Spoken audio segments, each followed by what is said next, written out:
Welcome to episode number 10 of the InnerTuning podcast. My name is Richard Matisaw. InnerTuning is a practical system for spiritual and psychological well-being. It was created by Sri Shyamji Bhatnagar and based on his discovery of the Microchakras, 147 stages of human awareness from complete ignorance all the way to enlightenment. Sri Shyamji is the founder of the Chakra Institute, co-author of the book Microchakras, and a world-renowned master of naada yoga, the yoga of sound.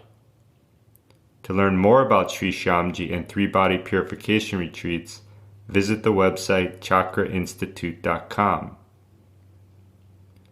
Today's episode is about the purpose of life and death. So let's jump right in.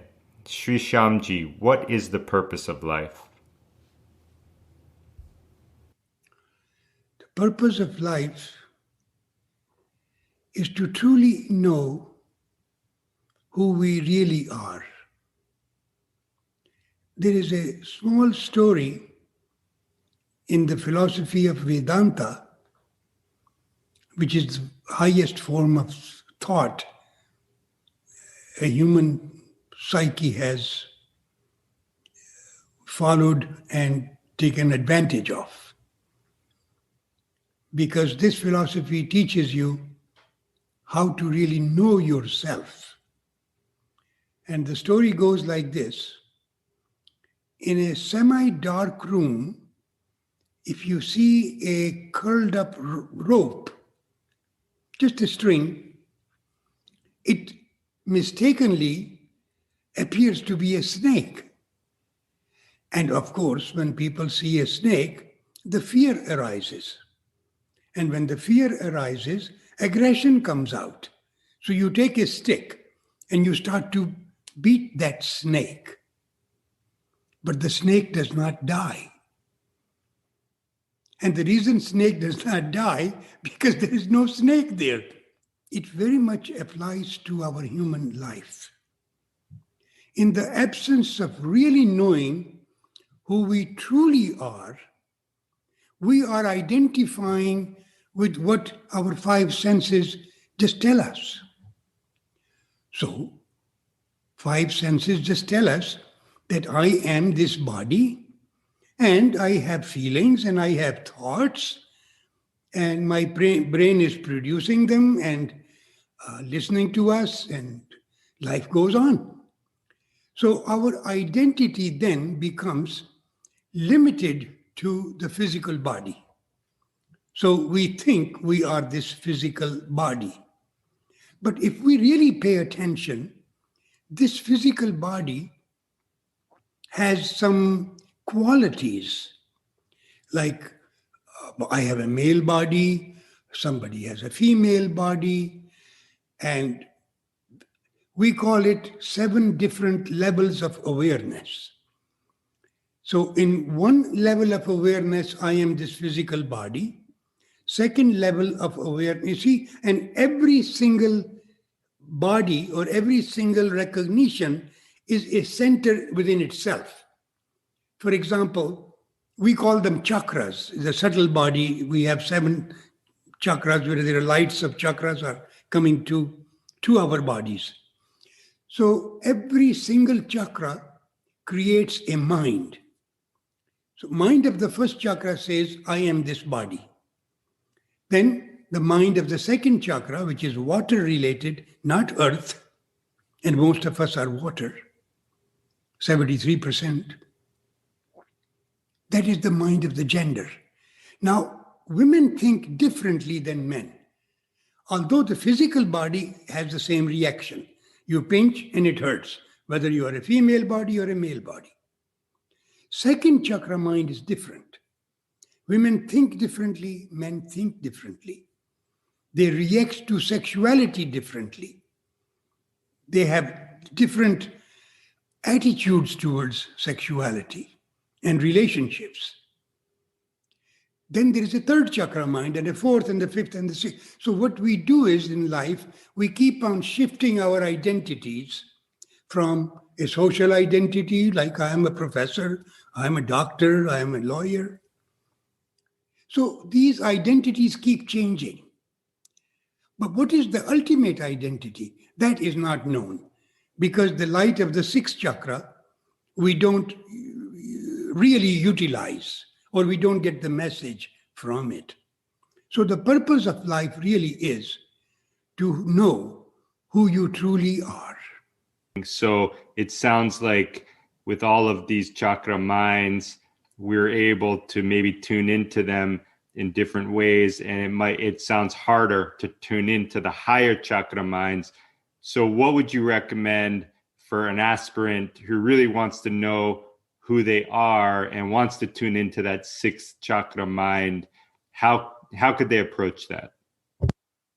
Well, every mind is connected with a particular part of the body. For example, talking about the sixth chakra mind is connected with your pineal gland. Only gland in the body that is light sensitive. In other words, there is a rhythm. When it becomes dark at night, the serotonin level starts to decline and the melatonin level starts to rise, so that when it becomes pitch dark, you go to sleep. And then early in the morning, when the sun rays begin to appear, a little bit of a light, so melatonin levels go down and serotonin levels come up. So this rhythm of the day and night has been ever since the creation, so to speak. Human race is very interesting because we invent things and then we become victims of our own inventions. For example, electricity. What a wonderful invention. How many lives are saved? How much fun we can have when it's late at night. But is there a price to pay for it other than the electric bills? Answer is yes. We are fooling our pineal gland, because as the melatonin level rises and the darkness becomes darker, we turn the light on. So the pineal gland says, oh, the sun is rising. So it stops the melatonin and instead it starts to produce serotonin, which of course is a feel-good hormone, yes. But then, if it happens 10, 20, 30, 50 times in your lifetime, the pineal gland can possibly forgive us, so to speak. But if it happens night after night after night, there is going to be a consequence. So in the old age, we pay a price for it. Sleep problems, losing control over the sixth chakra mind, which is a discriminating mind. And the discriminating mind is capable to experience light, purity, high energy, and inertia, laziness. Those three things are called gunas in the system that I learned about. And these three gunas, they have to be in balance. What we are lacking is really the purity, because the light of the sixth chakra is not being properly absorbed, and therefore people are just high on their own accomplishments and conveniences and a superiority complex that, we are better off than anybody else. But there is a big price to pay for it. Thank you for that. And I would say for the listeners who are interested in this, from my experience and also talking with other people, doing a 3-body purification retreat is a great way to jumpstart getting back into that rhythm if you're interested in that, and to experience some purity that might not have been relevant in your life for a long time. So Sri Shyamji, I wanted to switch gears, and I know this is pretty quick. It's only been 10 or 15 minutes, but now we're going to talk about death. So the question is, what is the purpose of death?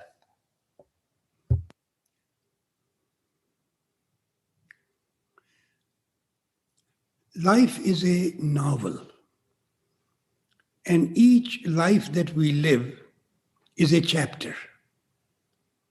How many chapters there are, anybody's guess. All we know is that the wisdom gathered in this life has to move on. So there is a field that Rupert Sheldrake, a British biologist, talks about. He's referring to it as morphogenetic field, which means that whatever one species experiences as a fear, it conveys the message to the next generations to use a strategy where the predators will not recognize you. For example, the birds that are blue today might have been red some generations of those birds ago, so that the predators don't recognize them. And when they will start to recognize the blue, they will turn into brown. And life goes on in a cyclic manner.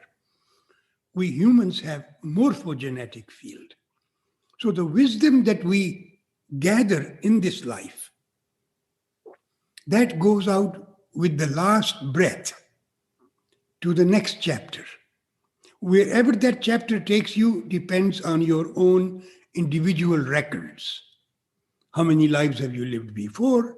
I know everybody started out with a single cell amoeba, and we got it to be a human being. Obviously, we have done some right things to be able to be a human being. You see? So how far you have to go until you realize who you truly are. Purpose of death is just turning over the page in a chapter so that you can go to the next chapter.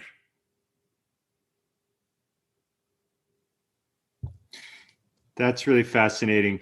So that brings the question up for me. If the microchakra chart, for example, the left channel, are those microchakras indicating all of the wisdom or all of the work that I've done in prior lives and where I am on this continuum?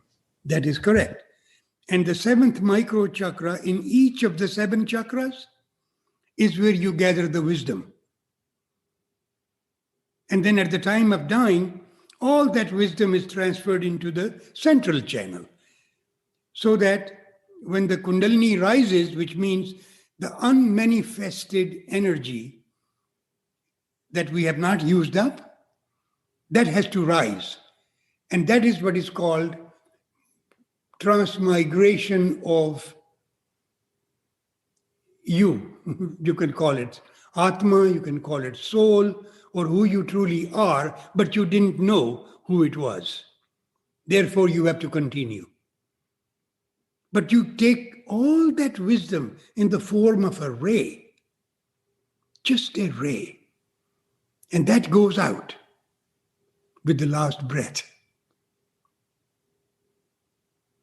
I find it so fascinating that you're able to put that onto a chart, because I remember when I started doing this work with you, I was skeptical, and then I got my chart and read about the microchakras, and it was so reassuring to have a tangible way to kind of view where I am on this path to enlightenment, and where especially the left channel, which is dynamic. So I'm just curious, how can you do this? And is there anybody else that is able to chart this kind of thing for people? I am too busy charting myself. I don't know what other people do. And it's not my business what other people do. Everybody is probably trying to strive to find their passion. Those who have found their passion, they don't they don't have anything to say about other people. They're too busy doing what their dharma is, what their duty is. It doesn't really make a difference whether anybody else knows about the chakras, or they read the chakras, or they say the chakras are blocked, which is really nonsense. But that's what they do. I mean, and I really don't have the time to. I don't read. I've never read a book in my life, believe it or not.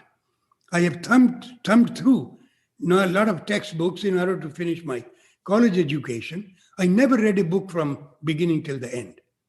I was never a good student either. I barely passed my exams. So how is it that you're able to chart this for people? I guess this is the grace of my own teacher who taught me certain practices. And when you do some practices, some powers come to you. They are called Siddhis. And in our system, it says don't use them for material purposes. Use them to improve the quality of life of people. Then it is okay to use them. So it was a gift that came to me in what I call is automatic writing. It's from like 3 o'clock in the morning, I don't know, 4 o'clock in the morning. I woke up and I started to write, and I don't remember. Only thing I saw, it's around 8, 9 or 10 o'clock, whenever I lifted my head from a desk on which I was sitting to write. You know, I sit in the lotus posture, so I have a very low desk. So my head was over that yellow pad and was filled with 147 microchakras. I have no memory of having written it. I don't know how they came, but there they were. So I accepted it as a gift. And then I kept on verifying by working with people, listening to their life stories, and finding out which microchakra is open for that story, which microchakra is blocked for that event. So it became a formal form of psychology. When the psychologists and psychiatrists hear about it, they just can't believe it. When my co-author, David Isaacs, the cognitive professor of cognitive psychology, he quit his job as a professor. He says, I'm going to write this book with you. Because, you just can't let this science just slip away. So I said, okay. So he thought he will write it in 2 years. Took him 10. That's okay. At least it's out. It's out in French as well as English, of course. And they're translating it now for Spanish. Thanks for sharing that. It's always amazing to hear that story. I wanted to go back to the topic of death for a moment here. You mentioned how there's that one ray and how all of that kundalini or that latent energy is exiting and then going on to the next life. So how is it, what happens when we die? How does that exit happen? Well, it depends on which exit you exit from. You have 10 holes in your body. 9 of them are open. Anus, genitals, mouth, nostrils, eyes, ears, all they are open. And then there is a 10th gate which is not open, which is your soft fontanelle. Enlightened people, they die from the 10th gate. But they work for it. They have used mantra in their lives. If you do mantra properly, it produces an effect. It's called Surya Akasha, which turns into Brahma Akasha. Then it turns into Chida Akasha. And that starts to thin that 10th gate from the inside. So at the time, if you are sitting perpendicular, not laying down, sitting perpendicular as much as possible. So when you are quite old, they put some pillows around you so that your spine is vertical. And you leave out of the 10th gate. If you're trying to do that, what are the practices or what is recommended to optimize the ability to leave out of the 10th gate? Well, in the beginning, we try to learn how to clean our bodies. Most people don't know how to clean their bodies. They're in a hurry. Body takes time. It takes time to clean the body. There are different parts of the body which has a particular requirement. Just putting a disinfectant soap to wash it away is not the way to just clean your body. There is more to the body. And a decent yoga teacher, which you will rarely find anywhere except in some decent ashrams, authentic ashrams in India. Elsewhere, there are yoga teachers who are just teaching you asanas. And most of the times they are teaching them prematurely. They don't even know if they had a bowel movement in the morning and they go to the yoga class and they're doing a headstand with the foul body, which is disturbing their apana vayu, is called apana prana. Yes, you lose weight. Yes, you feel better. Yes, you are less stressed. So yoga has become a de-stressing activity in the West. It has nothing to do with uniting. Yoga means to yoke. Yoke your lower self with the higher self. But for higher self, you have to discover a way to do that. You have a conditioned self, you have an authentic self, and then you have a spiritual self. Life is an opportunity to at least discover these three selves that you have.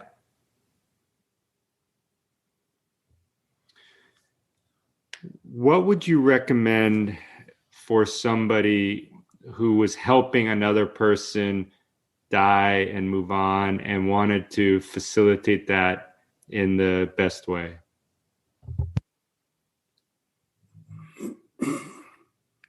Most people just like to be touched because as babies we have been deprived of the touch. Cultures are starving for the touch. Earlier psychologists have brainwashed the people to put the babies away. They are not touched properly. So at the time of dying, touch is the most important sense that people feel. So if you just hold their hand or put your hand on their stomach or to rub it or whatever the dying person needs at the time, you provide. And that is the best way to help the dying. And in terms of the mantra, the best will be to play either of the two mantras. One is called Mahamrityunjay mantra under the label longevity. And the second one is Gayatri mantra, which is labeled as wisdom. Either of these two or both of them, one after another, if they are listening to that, possibly they will leave their body from maybe a next higher gate. A next higher gate. Wow. So for people, for clarity on that, you can go to the Chakra Institute website and download either of those mantras, and you can listen to them and share them as you wish. Sri Shyamji, rewinding a second here, could you quickly explain to us what it means to go through the different gates and what you mean by a higher gate? Well, the higher gate is the left ear, and the less high is the right ear. Then you have the left eye, the right eye, the left nostril, the right nostril, the mouth, the genitals, or the anus. Prana, the life force, can go out from any of these 9 gates. Higher a human being you are, more aware you are, more you have done spiritual work, not religious work, not based on faith, but based on step-by-step practices and experiencing them to then follow the next one. You need actually a good spiritual guide until you discover a teacher who will teach you how to discover your own guide within yourself. And the fifth chakra mind has your own guide right there. You just need to do enough naada yoga practices, the sound practices, to awaken. When people take their last breath and exit through one of the gates, is there an indication on the body, or is there any way to tell where they have exited from? Yes. When they go from the first gate, they're defecating. Second gate, they are urinating. Third gate, the mouth is open. Fourth gate, the left nostril will be a little bit pink on the, the lower part of the nostril, or the right one. Same is with the eyes. One eye will be totally dead, and the other eye will have a little bit of a spark, giving you the idea that it went out of that eye. Same is with the right lobe of the ears. That will be a little bit pink. The rest of it will be yellow, pale. And then the left one. Very high human beings, they go from the left, especially those who have worked with the sounds in their lives. Then, of course, the enlightened ones who have really completed the journey in this life, they go from the 10th gate. That's incredible. Yeah. And then where do you go? Depending on the gate you go out of, do you go somewhere specifically after? Yeah. There are 7 different lokas, they are called. People who have returned from one of those lokas, they have narrated, not only in the classical literature, but even I knew Elizabeth Kubler-Ross. She was, I cannot call her a friend of mine, but we befriended each other in Davos, where she was making a presentation and I was. And she wrote books on it, and there are her students and other psychiatrists who have attended the dying and they have returned. They have narrated some experiences, but there are classical experiences that have been supported by 7,000-8,000 years of history. So you can, I can put together a whole system based on that. So different people go through different, they're called loka, L-O-K-A, 7 lokas. And you can, who knows how long you will be in each of those loka. That depends on your karma, your actions that you have taken, your behavior that you have adopted and expressed in any specific life. Yeah, we'll have to do a conversation on the lokas at some point. That's such fascinating information. What are the words of wisdom for us to help ease our own inevitable dying experience and help promote our own evolution? You see, fear is very much like dark. You enter a dark room and the fear arises, even if it is for a split second, because it's a dark room. So you look for the light switch. And the moment you turn on the light switch, what happens to the dark? What happens to the fear? It evaporates. So fear is unreal. Know that first. Anybody who has fear is because their psyche has not discovered the light switch in that area. We have a lot of fears associated with different minds, which means that the light from the chakras is not coming to that particular mind. Because if the light was coming, there won't be a darkness, there won't be a fear, there won't be insecurity. There won't be a jealousy. All those things are symptoms of a society. Insecure, afraid. And when you are afraid, what happens? You become violent.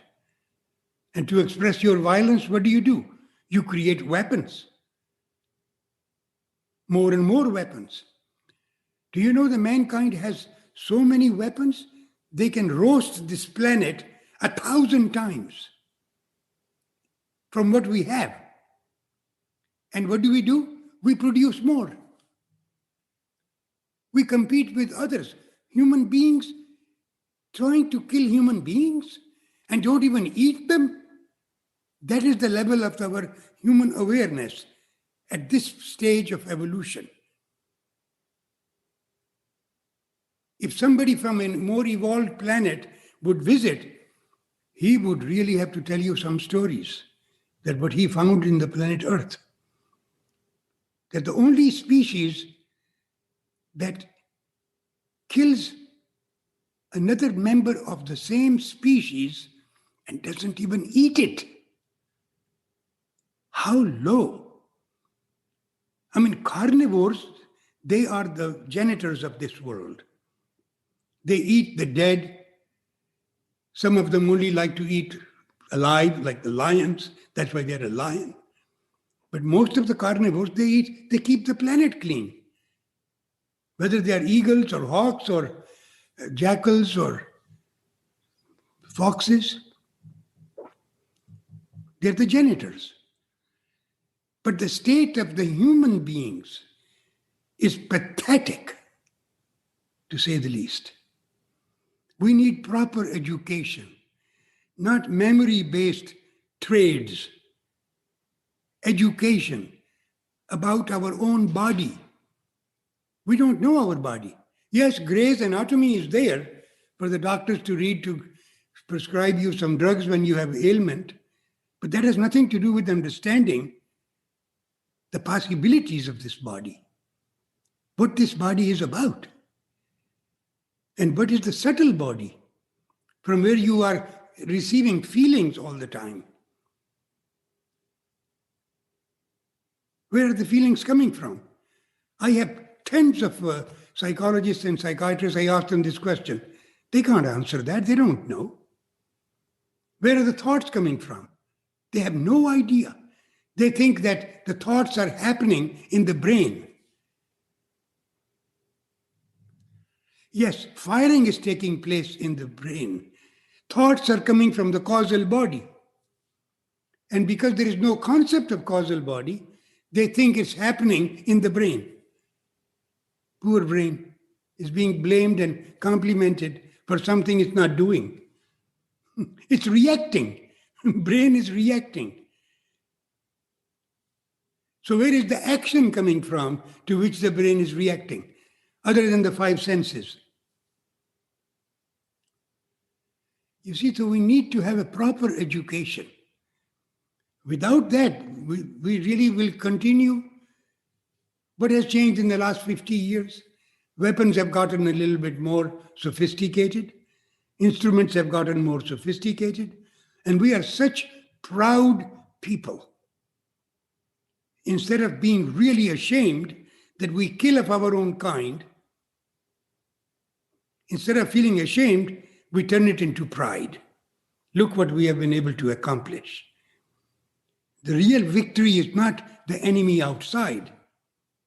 The real victims are you yourself, because you have not been able to conquer your own animal desires.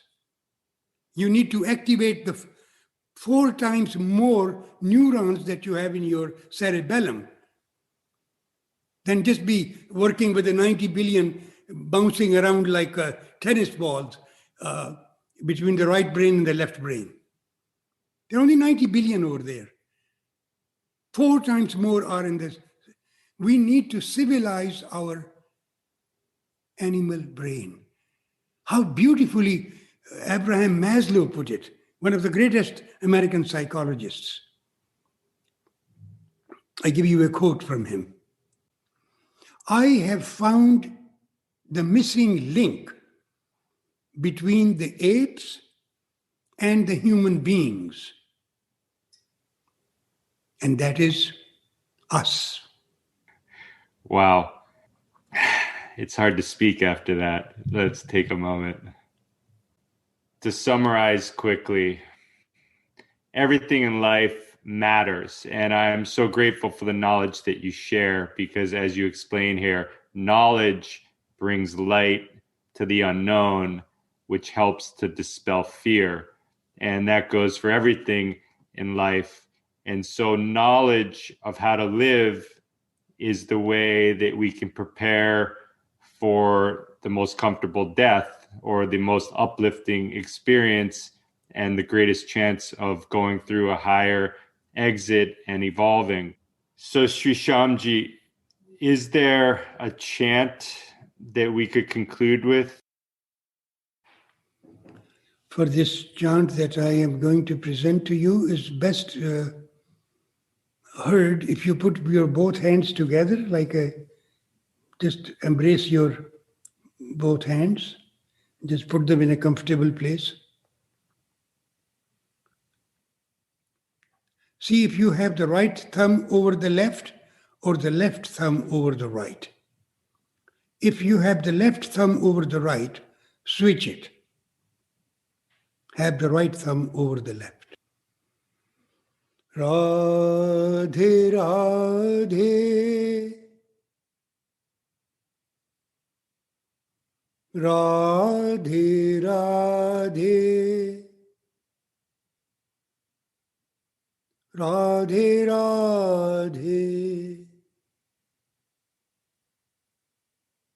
Radhe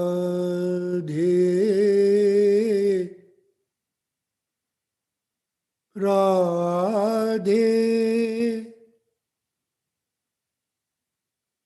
Radhe Radhe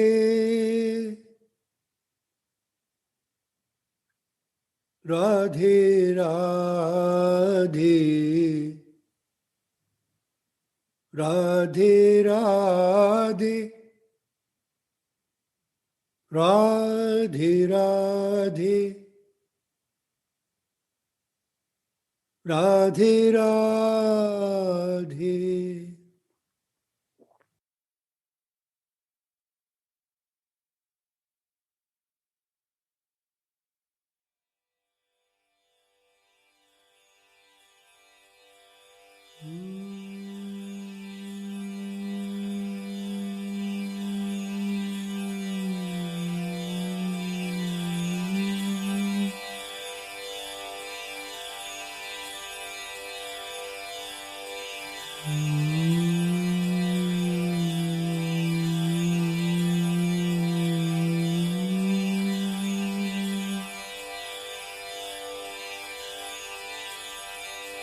Mm-hmm.